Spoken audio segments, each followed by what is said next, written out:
Hello, and I hope you're having a great day. Welcome back to A Bit of Curiosity. As your host, Jeremy Howlett, I'm excited to welcome on Thomas Jaba Gathman, aka the Real Hiking Viking.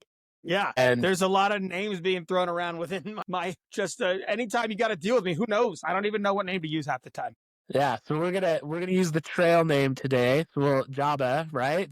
Yeah, like the hut. Um, just like like the hut, absolutely. Yeah. So Here we as go. his Hold name on. Hold on. implies, Sorry. yeah, go ahead. Sorry. The dog's just classic.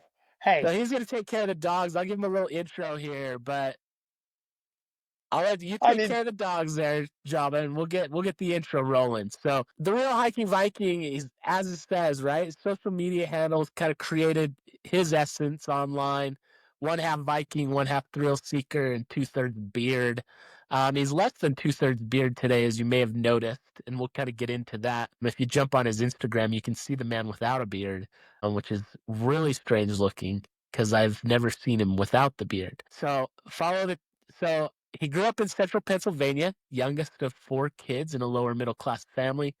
Never really got to experience the world much until his family that kind of started taking some trips to the Carolinas. Fell in love with the Carolinas and then ended up joining the Marines. Once getting out of the Marines, he took a career that ended up putting him smack dab on the Appalachian Trail and really experiencing that and found this newfound love for that. And so in 2013, started doing long hikes. So now, today, we get him fresh off a little short stint on the Arizona Trail. Not the full thing, but you've got some things in the works that you were prepping for. So yep, we're excited for to hear sure. about that. But so take us back a little bit. I gave in your intro, I kind of talked about your getting into the foray of through hiking. And maybe for our listeners, maybe we ought to introduce what through hiking is for those that aren't familiar. Or So and give I us a little apologize for intro these as to what puppies is I'm through dealing hiking with right now and too. then how you got into it. So it goes.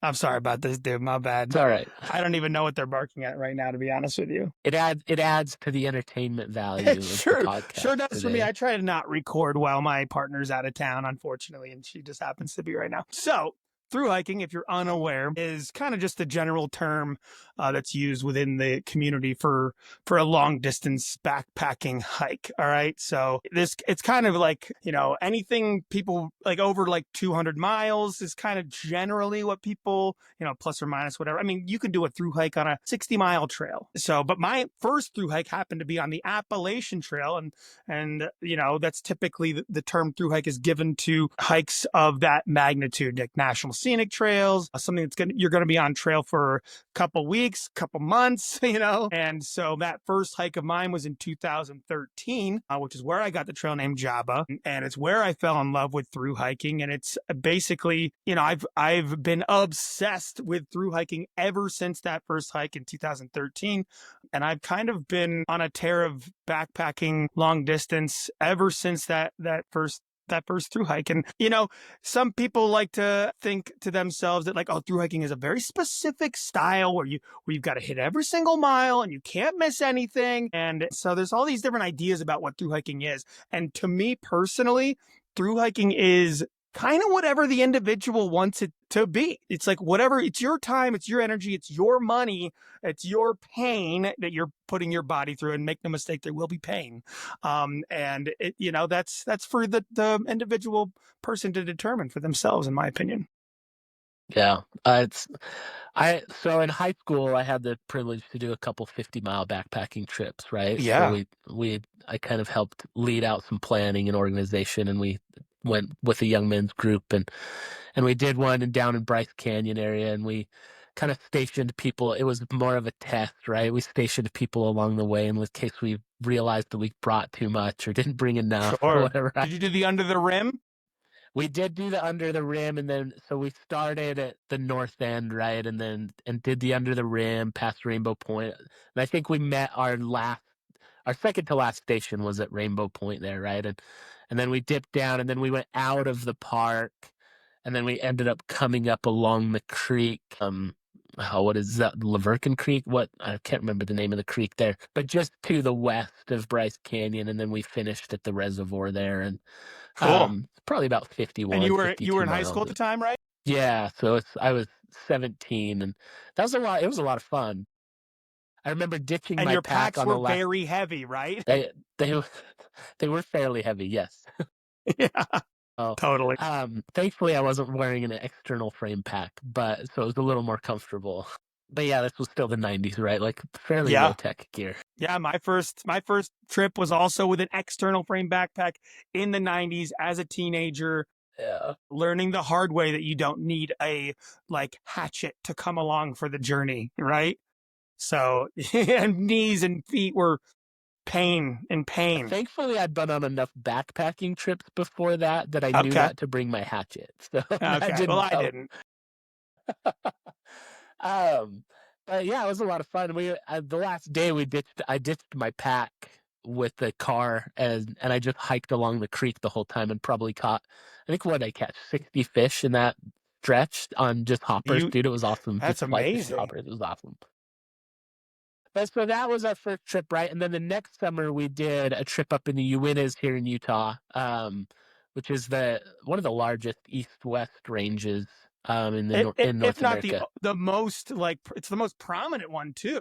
Yeah. I don't think there's anything that really rivals it in terms of east to west in the country. No, it's gorgeous up there, right? And so we hiked from the Jackson, let's see, Smith's Fork, yeah, or whatever. Oh, what's it called?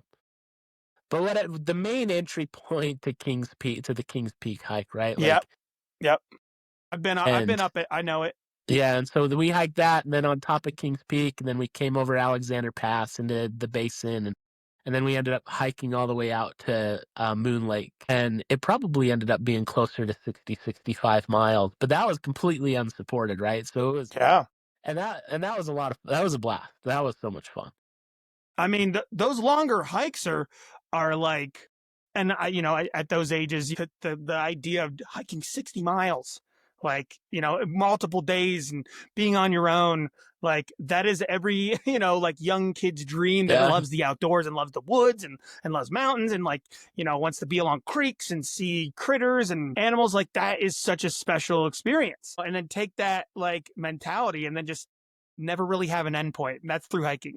yeah. No, right, and that's what, like, getting into that, right? Like, so that was my experience in high school, and I was like, okay, 60 miles, like that's a long ways, right? Like that's decent. That's a Totally. decent backpacking trip, right?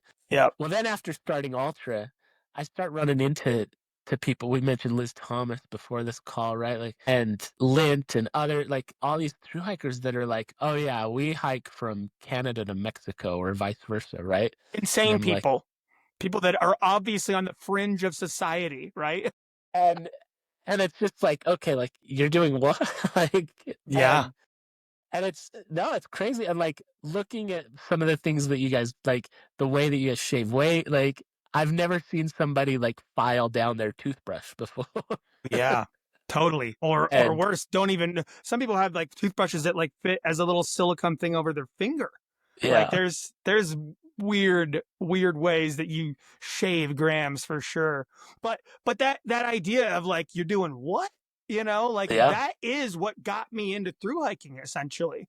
Like I didn't know people were backpacking the Appalachian Trail in full every year, like this mobile community on this, 2 foot wide path that goes from Georgia to Maine, 2,200 miles almost. And I was working for a company that makes titanium campware and stoves and tent stakes and all kinds of stuff called Vargo Titanium. While I was going to college, I was like after the Marine Corps, I got out after 4 years of service, and I was going to college, and I had this part-time job at this titanium manufacturer, and he's like, hey, the owner of this company came to me, he was like, hey, we're gonna go set up a vendor booth at Appalachian Trail Days down in Damascus, Virginia. And it turns out, that I had no concept that there was this community, and not just people on the trail, but there's people that were around the trail, these yeah, people that were like alums of the trail. And thousands of people descended onto this little holler in Southern Virginia, right near the Tennessee border, just north of the Smokies. And I went down there and I had my mind blown, right? I saw in person people walking from Georgia to Maine. And I was like, you're doing what? And within 9 months, I was like, was on trail. I was on trail walking from Georgia to Maine. I was so enamored with the concept of walking 2,000 plus miles that I just had to do it. I dropped out of college and fell in love with it by midway point on that first hike that I came off trail and sold half the stuff that I owned in life, got out of my lease in State College where I was attending, or excuse me, where I was living at the time. And this is in Pennsylvania where I live, State College, PA. And I put the rest of my stuff in storage, locked the door, and literally didn't go back to my earthly possessions for 5 years. I was just living out of a backpack and on people's couches. For 8 years, I was living out of a backpack and off people's couches. But for 5 years, I didn't go back to my possessions. And then I was like, I don't even need these. So then I got out of my storage unit and got rid of all that stuff and was just like, I could just keep doing this forever. And I have been ever since. It's been unbelievable. It's been a wild journey, man. So Over 25,000 miles to this point, just backpacked, you know? yeah, So that's phenomenal. So what drew you? Like, okay, so you descend on this event, right? And yeah. you're surrounded by these people. What like what drew you to it? Like what pulled you in? Um, well, so you gotta, I mean, there's a lot that goes into that. Like what drew me in, like where is I coming from in life? What led to this point in my life? There's all these factors that are like considerations that I'd have to like, you know, We like to go attribute. deep here. We like to Yeah, go deep I have here. to attribute to properly. It's not just like a statement. It's not just like a sentence to be like, what drew me in was, A, B, and C, and then like next topic. Like it goes back, man. I was a Boy Scout, so I enjoyed the woods and the ideas of trails, and I always had this idea that I wanted to hike some big hikes. And to me, my first big hike, like yours, was a 60-mile hike, and that hike was in north central Pennsylvania, called the Loyal Sock Trail. Very beautiful hike. There's a lot of really amazing trails. There's some cool ultra races up there in that neck of the woods in north central PA. But this particular hike was one that had always been on my mind. My grandfather, my father, they had all been on this trail growing up, and I'd always heard stories, and just really beautiful woods up that way. Really beautiful creeks and streams. The Loyal Sock Creek, a very beautiful creek. And once I did that, I was like, oh, this is really cool. Like I really like being in the woods, but then like, growing away from being a teenager, I never really had the financial freedom to do a lot of extracurricular activities that involved money, and backpacking long distances definitely involves money, but I didn't even know about backpacking long distances back then. I just, I went to college, failed out because I partied a lot. I was in trouble with the law quite a bit when I was a teenager too. Nothing from a felony standpoint, but just like partying too much and getting in trouble. And that's we won't go too deep down the rabbit hole on what those problems were. But I took a long time to kind of mature in life. And at age 23, once I was like kicked out of school for like the second time, I found my way to the United States Marine Corps. And I attribute a lot of my current success and my current maturity in life to the United States Marine Corps, and helping shape a lot of my values now and my abilities now, and things that I know that I can accomplish due to just my confidence within that, and pride and what I want to work towards. All that I contributed towards the Marine Corps, and just kind of like getting a better head on my shoulders in life, all towards that. But however, being in the Marine Corps, not a ton of freedom. We're out there fighting for freedom, but not a ton of freedom. And I knew that going in, of course, and I gave it my absolute all. And I'm very thankful for making that decision in life. But coming out of the Marine, What a great place though to shape, like, just give you some, I don't know, direction, I guess, but also it did purpose and like absolutely, and deeper rooted meaning. And okay, now like I'm about something bigger, right? Like, but also the experience, the exploration, all of those things that come yeah. from being in the And I military for and I sure. gained financial freedom through it too. Like coming out of it, I was able to go back to college. I was able to have college paid for. I got some money through some of my like veteran disabilities from various injuries that I got when I was both overseas and in training, and that played a big role in like being able to have financial freedom within being a quote unquote dirtbag or piece of hiker trash, as we like to affectionately call ourselves, hiker trash. Money can, if you reduce your expenses, money can go a long way. A Sure. little bit of money can go a long way. Yeah. So like having financial freedom and having the ability to realize, like travel freedom on top of that. I think that's what drew me in, really, was like, okay, this exploratory thing, hiking the Appalachian Trail, I can do it because I've always wanted to like travel. I've always wanted to have those types of experiences and, on my own terms. Like, so at age 30, by the way, at this point in time, when I was done with the Marine Corps and done with college at that point in time, age 30, literally, I think the week before I started my first thru hike, I turned 30, so I was able to mature, I was able to get financial freedom, and, bam, like here I am on my first, solo thru hike, figuring out what, the rest of my life was going to be all about, and not realizing it at the time either. Yeah. It really was transformational for me. Like, I mean, truly transformational for me. Oh, that's awesome. Okay, so you'd done some 60-mile hikes as a youth, right? You were definitely physically fit coming out of the Marine Corps, but like now now you've kind of descended on all of this culmination of feelings, experiences, like everything that shaped you. Now you're 30 and you're like, okay, I'm gonna go conquer this 1,500 miles. Is that how far the Appalachian Trail is? It kind of, you want to get down to the nitty gritty. It varies from year to year from like a tenth of a mile standpoint. But the year that I hiked it, that first year that I hiked it, by the way, was 2,189 Okay, so point some odd miles. 2,200 miles. 2,200. Yeah. Yeah. Yeah. So Yeah. that's that's a long way on foot to go. It was Okay, right. 6 months. Yeah. 6 months. So why do you think you felt ready to go conquer 2,200 miles of walking with a pack on your back? First of all, feel ready. I was ready to go have an adventure. Yeah. I don't know if I felt like, I don't know. I didn't think about the end. I was so excited about the prospect of starting something like that you don't really, you can't really quantify or like, you know, figure out what it's going to really take. You can only theorize what it's going to take, but you really just starting the AT. I did it like kind of on a whim more so. I mean, I decided 9 months in advance that I wanted to go do it, but I don't know if I could have said I'm ready to go and do it. You Yeah. just, and you don't know. You don't, even some people who are like endurance athletes, like they can say they're ready to go do a thing, but then they go and do it, and like it like can fall apart at the seams too. You So can think you're ready. when you started, did you expect to finish it on that first attempt? Absolutely. Yeah. I Okay. mean, I certainly did.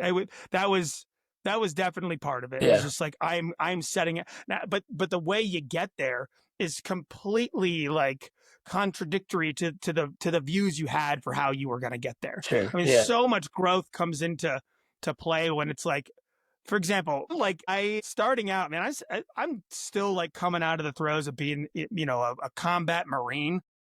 And I'm still a bit of a wild animal at this point in time. I'm still maturing, and for the first half of the trail, I'm kind of just like partying my way up the trail with all these crazy people that you meet, all these crazy characters that you meet on the Appalachian Trail. Mind you, 4,000 people or plus start this trail in Georgia every year, Yeah. and like 75% of them drop out by the time you get to the end, and like a large portion of them drop out in the first 500 miles, and then more of them drop off in the first 1,000 miles, and it's just like the attrition is legit. It's a very difficult trail from a physicality standpoint. You don't really think about it. You're just like, I'm gonna go for a walk in the woods. It's like, no, it's very physically demanding, and I started with a very heavy pack. I started with big leather boots, and by the time I'd gotten to the halfway point, not only had my gear shifted plenty, because what you think you're going to start with is never what you end with. especially on your first through hike. But by the time I got to the halfway point, as I mentioned before, I came off trail at the halfway point and like got like all my stuff out of my house and terminated my lease and was ready to start living out of a backpack. But it was also at that point in time that I realized that I loved this lifestyle so much that I realized I wanted to take it more seriously than just like partying my way up the trail and having a good time every time you get to a trail town. Cause like every, 4 to 7 days, you come to at least a town or two. Right. And you have the ability to go in town with all these crazy characters you meet on trail, and you want to like, have some drinks in town and have a good time. And you do.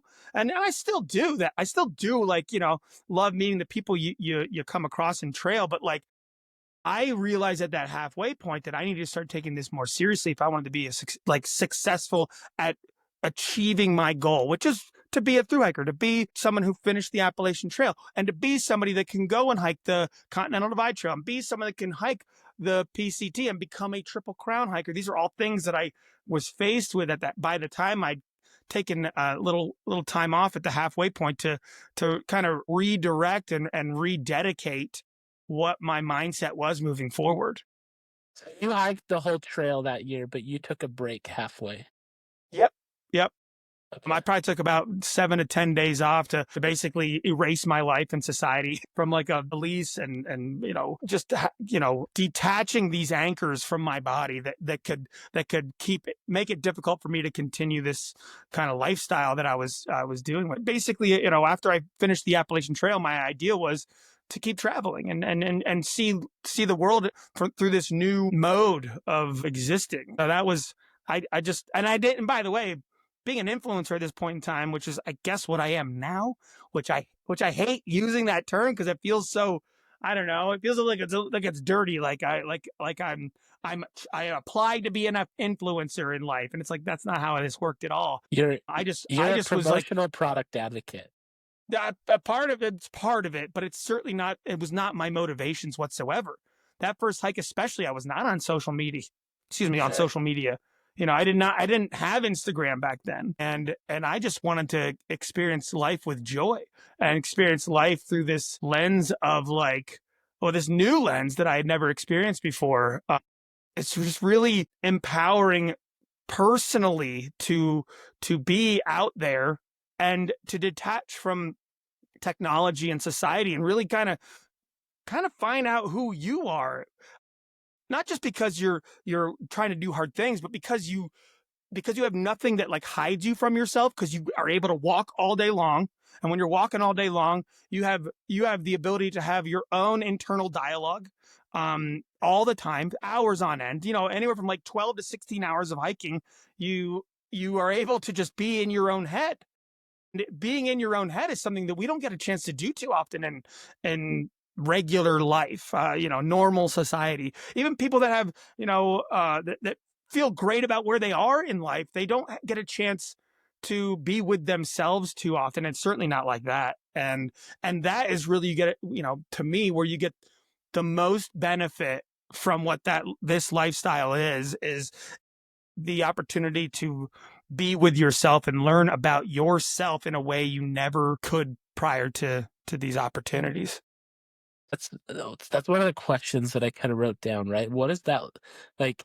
Are you always in your own head, or are you an audiobook guy, a podcast, a music guy? Do you ever incorporate that into your trail time? Or is it just always like, okay, if I'm not with somebody, it's just me and my mind and my own existentialism? Well, there's no like, nothing's like either yes or no with that question. It's a little of all of the above. There definitely is. But however, that first hike, I didn't have a single headphone in my ear. I didn't listen to a single song. I hadn't even ever listened to a podcast before at that point in time. Yeah. I was not posting on social media. There was none of these things that were, it was really like allowed to be very organic. As it turns out, it gets thrown around a lot in this day and age, but that is the best way I can put it. Was an extremely organic hike. But you were truly disconnected at the time. Yeah, except for the people that I ended up like sharing some miles digitally with. Disconnected. Correct. Yeah. Correct. Yeah. Yeah. And like cell phone signal back then was very spotty.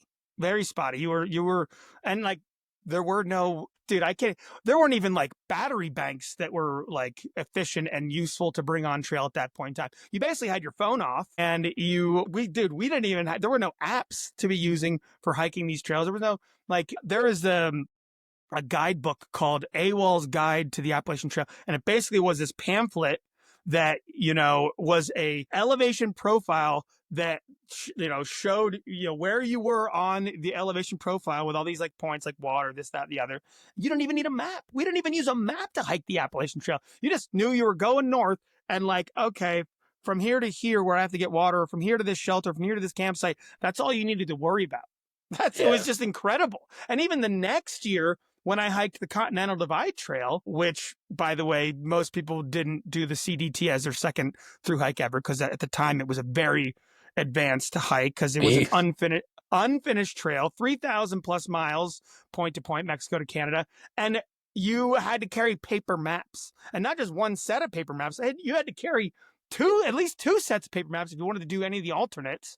So there was the Bear Creek survey map, which is the official CDT route. And then there's all these other variations on that you would like learn about with Jonathan Lay's map set. And so you're carrying these paper maps around. And if you don't know how to land nav or even terrain associate, you are getting, even if you knew how to do both, you're getting lost every day anyways, because the trail's not marked by and large. It's just like such a totally different experience from the AT to the CDT. But, like, you're still disconnected from technology because you're dealing with analog stuff. And so I'm fortunate that I barely got in under the wire from the digital age, making its way into through hiking the way it is now. It's very convenient now. I'm not suggesting I don't like it, but I was fortunate and privileged enough to begin earlier in, these long distance trails are on a totally different wavelength nowadays. It's very difficult to be fully unplugged when you're on these trails nowadays, because everybody's like, oh, how many miles can I get? How far can I go? And how efficient can I be? And it's like the efficiency comes from all the technology, like big time. I mean, not entirely, but it is part of it because it's so convenient. Does it lose some of the allure that way though? Like now that you're connected every day along the trail?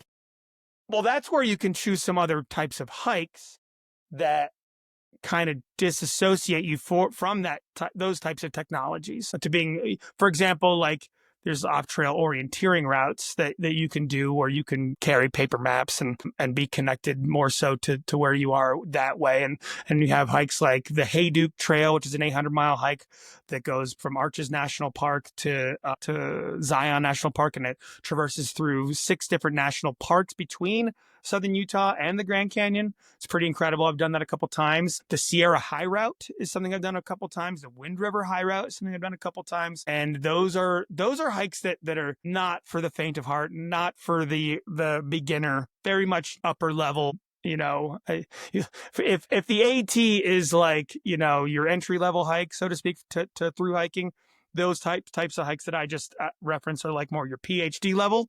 Yeah. And I love them. I love that type of hiking. There's less people out there.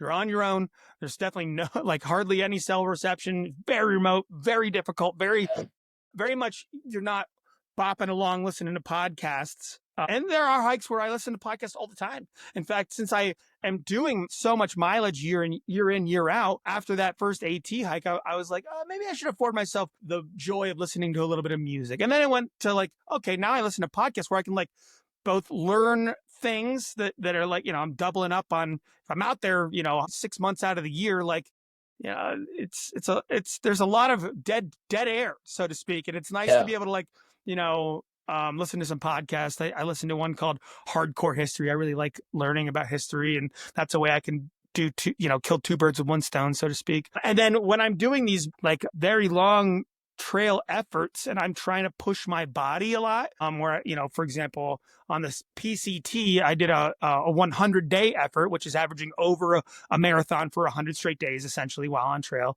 And that's very difficult to do. Yeah.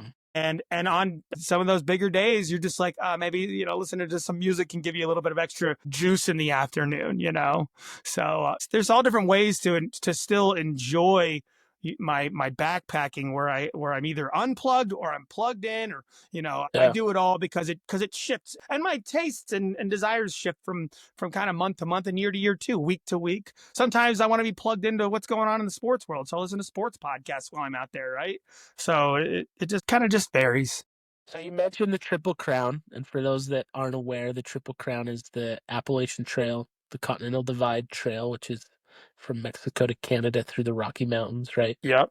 And Yep. then the Pacific Crest Trail, which Yep. runs from Mexico to Canada through California, Oregon, and Washington. So your second hike was the CDT. When did you finish the Triple Crown? Was it the third year? Did you get all? Did you So get the them one, third two, year three? was the attempt. I attempted the PCT northbound the following year, and fires, I think, took me off the trail that year. And I was still, so I was under like, a through hike to me is the kind of hike where you keep your footsteps connected the whole way. And then there's purist mentality that comes from the old world. Appalachian Trail is like, oh, you don't miss a single blaze, you don't miss a single step on the trail itself. But then you hike the CDT, there's all these alternates, and you can just do all these variations that aren't the official trail. You do whatever you want. It's like two totally different mindsets when it comes to backpacking. Yeah. The purist is like, that's wrong, you didn't through hike, you took a different route or whatever. And it's like,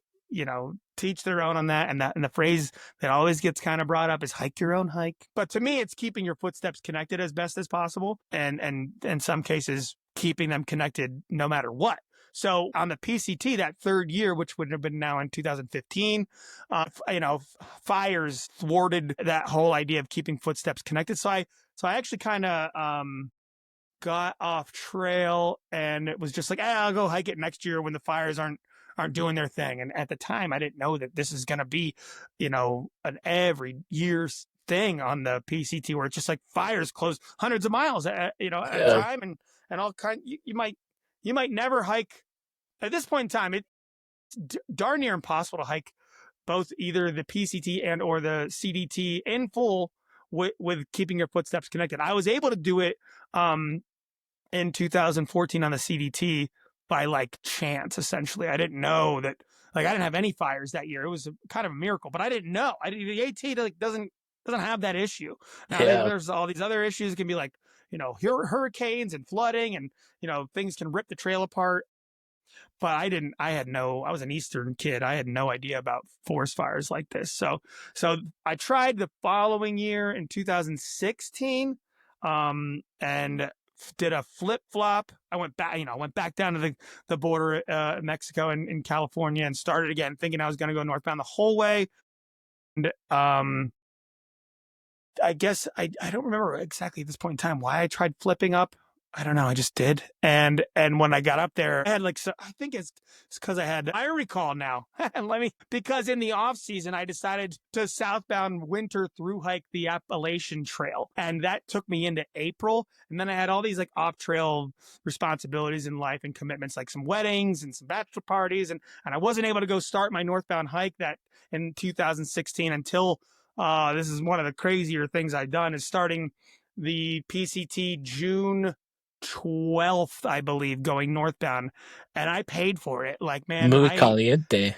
oh, dude, when I come off of San Jacinto, you go down Fuller Ridge off of San Jacinto, and before you could have snow up in the top, and before you know it, you're at the bottom at 1,200, 1,500, I forget what, 2,000 feet, whatever it is.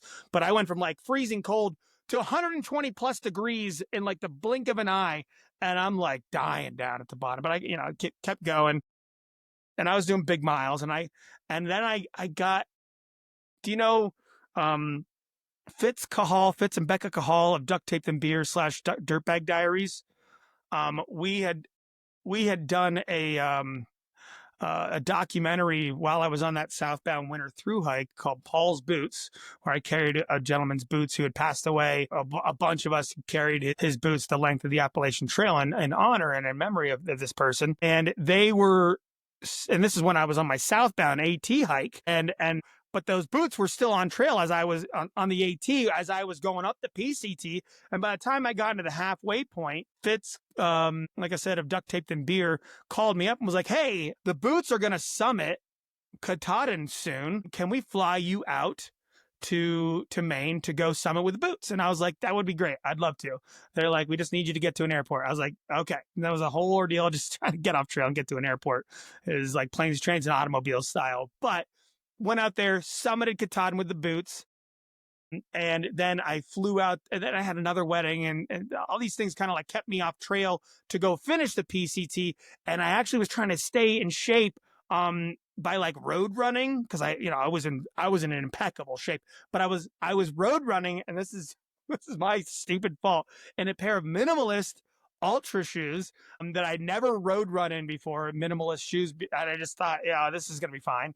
And as an aging, 30-year-old person, I learned very quickly that you can do serious damage to your feet if you don't temper your feet into road running in minimalist shoes. Yep. And I got plantar fasciitis while I was off trail before I flew up to Seattle and started hiking southbound.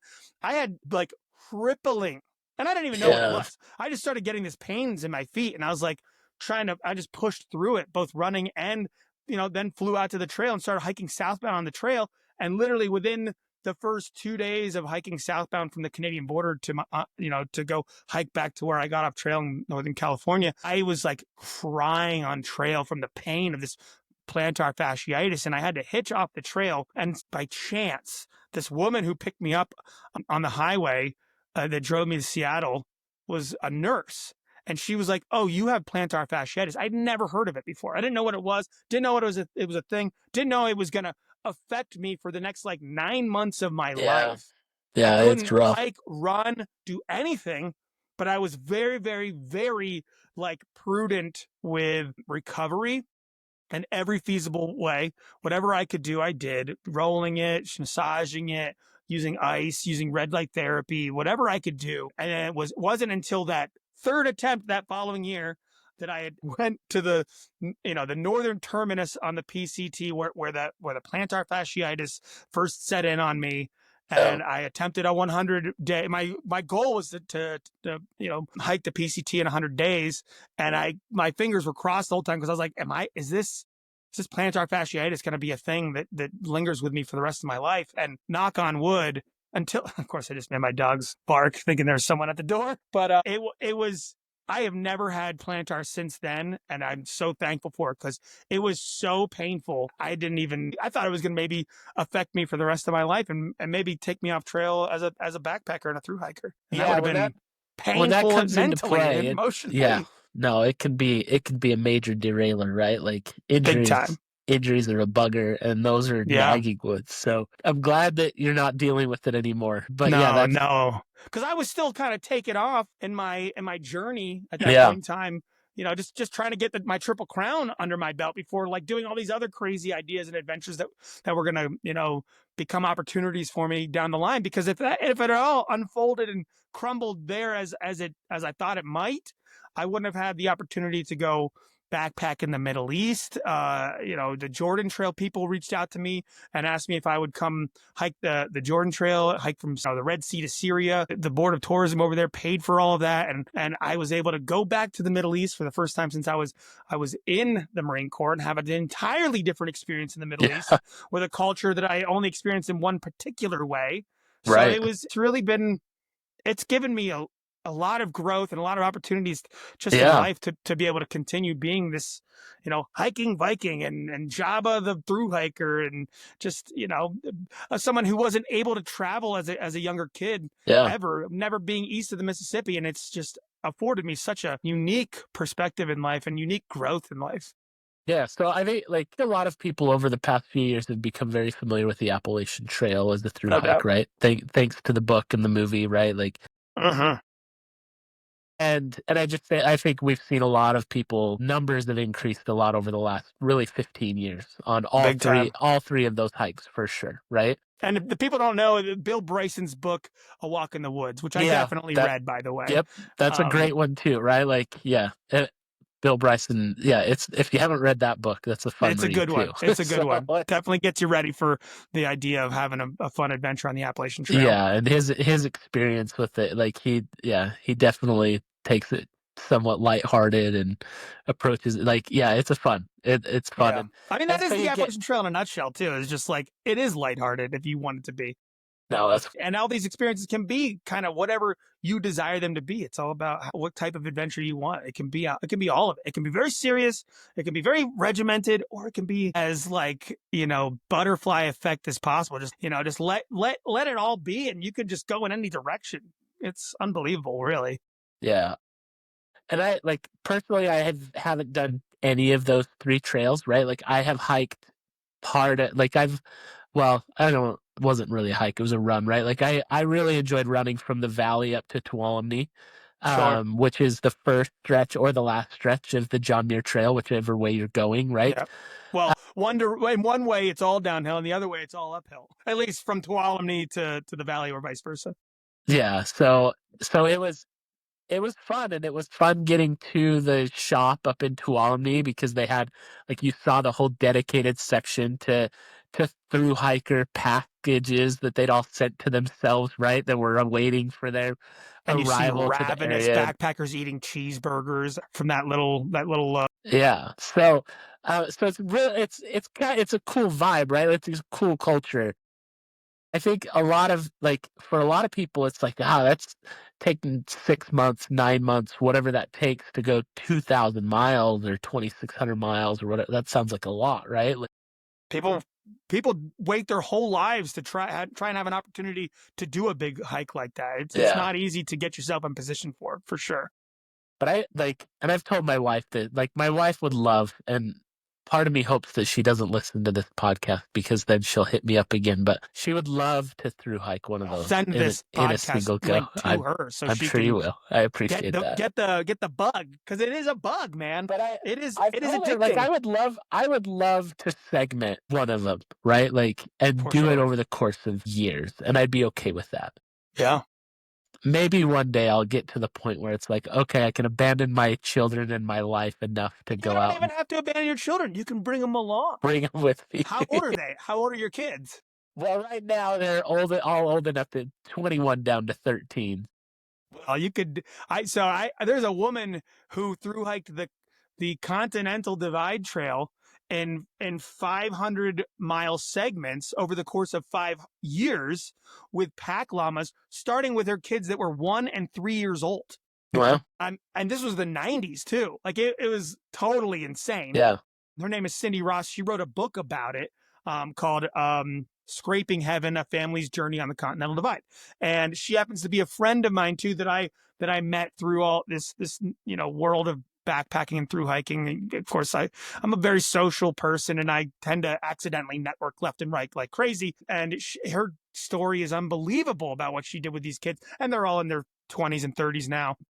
And they've taken that upbringing and like parlayed it as very artists and like conservationists, and yeah. amazing. It's truly amazing. But the reason I bring that up is because it's like, we are beholden to this idea that we have to wait all the time. Like, I absolutely not right. Like, you personally, but yeah, people no, in I general. absolutely, I completely agree with that. Right, like And the we idea of waiting can be a prison sometimes too. certainly, yeah, And I'm of the mindset that it's like, just decide and do it, and you'll figure it out later. Like you'll yeah, like if you just have the desire, you gotta really have the desire to begin with, and then let the other stuff work itself out like as it comes.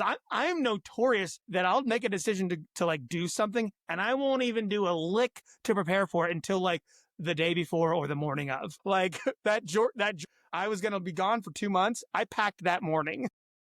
Well, and that's where I want to go, right? Like, so I bring up there's the Triple Crown, the three that were the Appalachian Trail, right? The PCT, the CDT. A lot of people are becoming very familiar with those ones, but there's a lot of these other hikes that aren't as Uh-huh. familiar, especially to us in the U.S. as far as like overseas, etc. So, talk to us a little bit about the Jordan hike.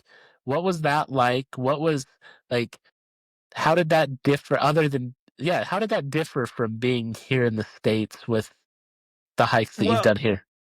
well, you know, first of all, we in this country are just blessed with such an incredible variation of like climate and like different climate and like environments and different types of geological like areas. We have one of the greatest nations for backpacking in, like there's no question about it. The way we've, our conservation has worked out, our national parks, our national forests, our national monuments, and obviously some of that's under fire right now. And let's hope that we can band together and keep it all For exactly the way sure. it is right now. Yeah. But and the rest of the world doesn't exactly share the same conservation ideas, and just they it's different overseas. And when you go to hike in other places, we first of all, we can see how blessed we are with what we have in this country. And that's why a big piece of why I have done so much backpacking in the United States. But however, there is a lot of value in being somewhere else and seeing another culture and seeing, another place on this, globe that we're spinning around on. I was fortunate enough that in this Jordan hike, that because it was with their board of tourism, I was afforded some extra amenities where I had an interpreter along for the ride, some guides along for the ride. And it was a much more, shall we say, like cultural and historical experience for me than it was a physical experience for me. Yeah. So like, did low miles every day. When we got to a town, I was able to like see all the historical places. I was able to talk to locals that, if they didn't speak English, the interpreter, we were able to like have conversations back and forth through the interpreter. And I kind of just didn't have any worries. Like I was just like, it was a lot of things were taken care of.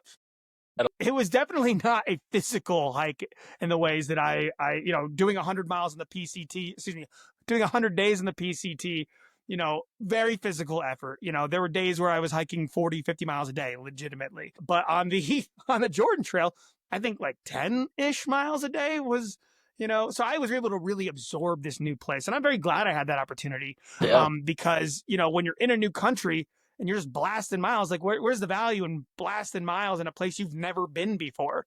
Yeah. The PCT 100 days. That was my third attempt on the PCT. So it was like, stop and smell the roses wasn't really, something I was too concerned with. But that's what I got to have with the Jordan Trail. I was able to stop and literally smell the sleeping in, and you get to absorb a place when you're Yeah. casually walking through it. You get to absorb a place when you're doing a marathon a day too, but really, really, when you're slowing down to the tune of 10-ish miles a day, you feel like you're in a place. You feel like you're definitely, absorbing what that place is about and absorbing that culture and really experiencing what the history of that place is like. And So what was the I'm trail like? fascinated by that. So the Was trail, it remote? Was there towns, villages? Like what was that whole experience like? so you start out at the Red Sea, at least going northbound. You start at the Red Sea, and right away you go remote. Right from there, you hike out of town and you go up and over a mountain pass, and before you know it, there's nothing in front of you. It's just desert. And have you ever seen some of these like Mars movies or like Star Wars movies that are trying to like have really interesting scenes of the desert? There's Yeah. this place in southern Jordan called Wadi Rum, which is basically their national park, is one of their national parks. Unbelievable desert scene. Unbelievably like, picture, like Zion, basically picture Zion, but instead of like tight canyons all over between these unbelievable like sandstone monolithic rock mountains, you have like flat sand, just like seas of sand in between these mountains these mountains just come up out of the sand, and it's just desert everywhere. And it's just, they film all these crazy desert scenes in wild movies like The Martian and all that, some of these Star Wars films. And I literally, in these scenes, I've been like, oh, I hiked there. Oh, I walked right through there. Because you legitimately do on the Jordan Trail. It's unbelievable. So there's nothing out there other than Bedouins. And Bedouins are like desert dwelling people that are Yeah. like migratory with their like flocks of sheep or goats. And they go wherever the food is for their animals or wherever the water is. Right. And so it's really interesting to be out there hiking through those zones. And then before you know it, you're in Petra, which is like one of the wonders of the world. classic scene, a famous scene towards the end of Indiana Jones and the Last Crusade, where he goes to find the canyon of the crescent moon and where the cup of Christ was. Like that's Petra. And I grew up loving Indiana Jones and those scenes and all that kind of stuff. Yeah. I was like, oh my gosh, I'm gonna walk into Petra. Like, man, I'm living like a a dream right now, like a theatrical dream. And then as you continue to walk north, you get into some of these other zones where you get up into some higher mountainous areas. And then they have what they call their three wadis, which are like these three great canyons that they have. A wadi is a canyon, and those three canyons kind of filter down into the Dead Sea. And the Dead Sea, while not being on the Jordan Trail itself, the Dead Sea is when you're hiking a long distance trail, you typically like hitchhike into towns and you restock in your food and you do laundry and you get a shower, all those things. And a lot of people go down to the Dead Sea where there's all these kind of like hotels and resorts, kind of, because it's a touristy area at this point. But I was able to see the Jordan River. I was able to float in the Dead Sea, the lowest place on the planet. The lowest elevated, it's like, I think it's almost like 2,000 feet below sea level is the Dead Sea, which is insane to imagine. It's one of the hottest places on Earth, just kind of like Death Valley in that way, which is the lowest place in the lower 48. And, or I guess it's the lowest place maybe in all of North America even. But at any rate, I'm just, these are places that I grew up in the Christian faith. I grew up in the religion of Christianity, and knowing of these places like the Dead Sea, the Jordan River, the Red Sea, all these places are like biblical. So there's even on top of, I think there's Mount Nebo, which is where Moses first saw the promised land. Like the Jordan Trail goes right over Mount Nebo. So very, very awesome to, just a kid from central PA who had never, been west of the Mississippi. But at this point now he's like hiked all over west of the Mississippi, thousands and thousands of miles. And now here I am standing in, some of the oldest like storied places in known human history. So it was awesome. Very, very unique and very awe-inspiring, and just to be able to like forge friendships with people that were Jordanian and be on this journey with them together was very special, very, very special. And the further north you get, and by the way, this hike is only 420 miles that we stretched out over the course of 2 months. And just there are these old castles from the Crusades eras that you go through, Harak Castle, and then you get into like all these areas of let's see, you're like there where there's like olive orchards and where like just the freshest olive oil you could possibly ever imagine, fresh figs and dates are all from that you get. So these zones you're getting into as you go further north gets greener and greener and greener the closer you get to Syria and Lebanon. And yeah, it was just a wild experience to know that biblically what some of the names of these places, and also just to be back there from, like I said, my time in service being, I was near Syria, I was near Jordan with some of my time in the service and doing 2 tours in Iraq. And it's just was nice, very, very, just I'd say valuable to go back and have a different experience, valuable to my spiritually and emotionally and just like personally to have a totally unique experience like that. Jordan was an unbelievable place, and Amman was a beautiful city, and some of these other cities, Assault is like all the buildings are white. And then I mean there's really nothing that kind of comes close to that when it comes to the United States. So a totally unique experience. Did you ever feel unsafe on that trail, on that journey? No, I did not. Now, however, I am a white male, so like a female might have had a different experience than I did. But being that I was there on a sanctioned adventure with basically the Jordanian government, we also even had an armed like security guard, and his weapon was concealed the entire time, and he just walked along with us like he was just another hiker. But that was because it was a sanctioned event of the Jordan Trail. They took steps to make sure that things were safe. However, didn't have a feeling of anything unsafe. Largely made No, Yeah. no, largely just made friends with any Jordanian I came in contact with, and there were times when like they were like I was given the advice like, hey, don't mention that you were a Marine or that you had served, but I felt comfortable enough to talk about that with a lot of people too. So because there was even like healing involved with that on both sides. Yeah, for sure. Because Jordan definitely took in a lot of Iraqi refugees at the time of the invasion and beyond, and so yeah, it was unique, and it was an adventure that was very very different from all my other experiences, I'd say. So they brought you out there. What was their purpose? Was there insight interest in their trail to get people to Yeah, come out and yeah, hike it? yeah. They wanted, in the year or two leading up to them reaching out to me to come, be an influencer and showcase their premier, tourist attraction from like an adventure standpoint. It was, National Geographic, I believe, had just kind of said it's like one of the like top destinations in the world for like as far as National Geographic from like this list that they had made, and so there was a lot of marketing that was going into that, and I think that played a big role in bringing me out there. And I was fortunate that they just kind of I don't think on a whim, but like chose me Yeah. to do it. I felt very honored for Well, sure. that's great. So Yeah. what's your favorite trail that you've ever hiked? I do have an affinity towards the Continental Divide Trail because it was like, I like to say that the Appalachian Trail is where I fell in love with backpacking and through hiking. But I like to say the Continental Divide Trail is where I fell in love with wilderness and like big mountains.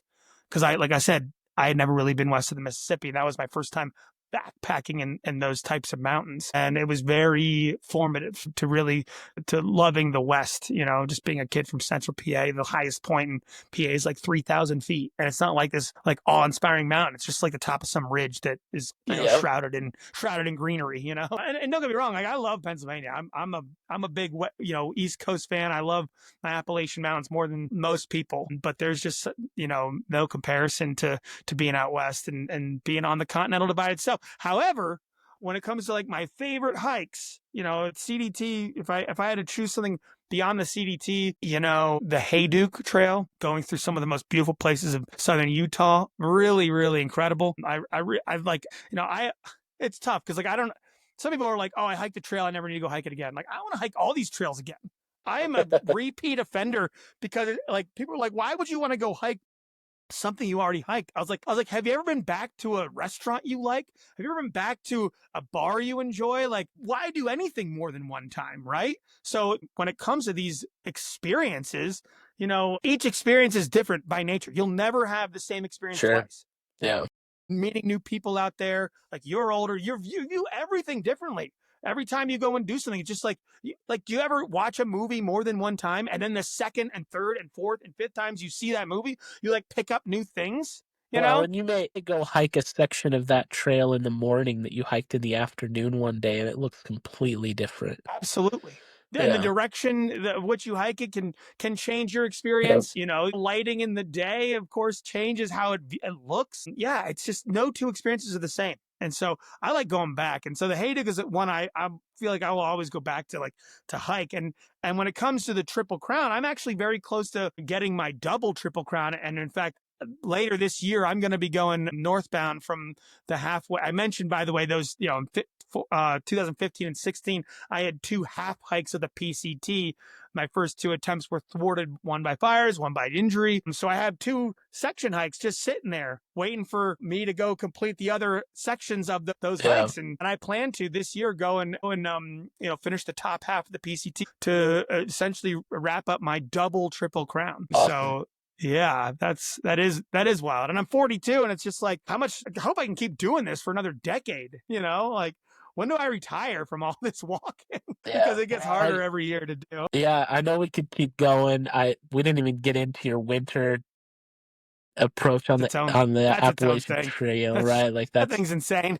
that's it. That's insane. Like, but so let me wrap up with just a few rapid fire questions here, and then where's your favorite place you've traveled? Like, as a kid from Central PA, you talk about you got into this because you wanted to see different places, you wanted to travel. So now, where's your favorite place you've traveled and why? Well, prisoner of the moment, and recency bias is a thing. And last summer, I I had done RAGBRAI, which is riding from, through the entire state of Iowa, from, the western border with Nebraska all the way to the Mississippi. And I literally rode all the way to the Mississippi, 500 some odd miles. And the next day was on a plane to Iceland to go ride a route that Chris Burkhardt and I were the first to ever ride.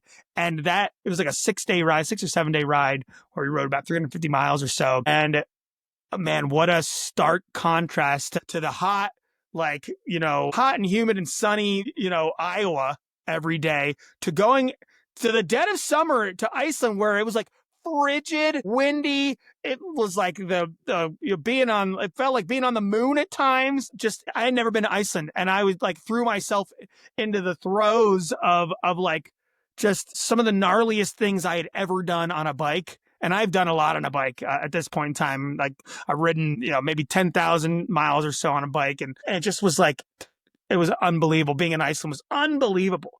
It's Was this like one of nothing his, I'd like, ever done glacial before. rides? Like, Yeah.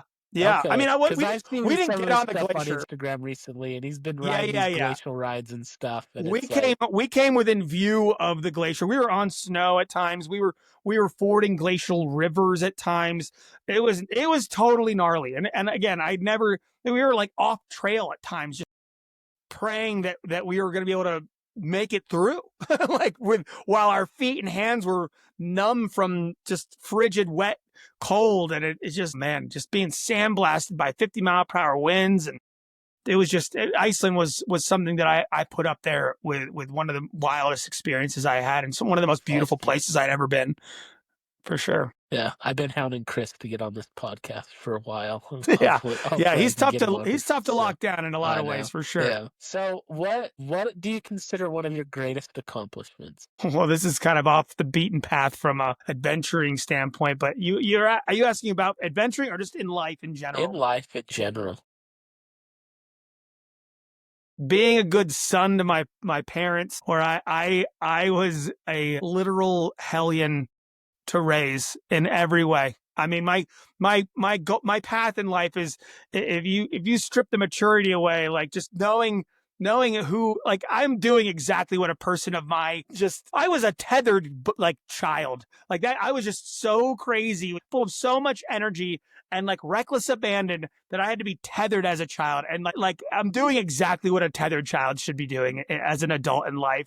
But that led to a lot of problems growing up, just with like teachers and principals in school. And like, I got in trouble so much, and put my parents through so much hell. And fortunately, I was able to come back around and pay it back to them for sticking through with it, through all of it, with me through all those years. It was not easy. And now I think of myself as a good son. And that's really kind of very important to me, because I come from a bigger family. I'm the youngest of four, and I got 9 nieces and nephews, and we're all very close. And I just, the family means a lot to me. And so I'm very fortunate that I have a good family that, gave me a lot of leeway to get through life and get to this point.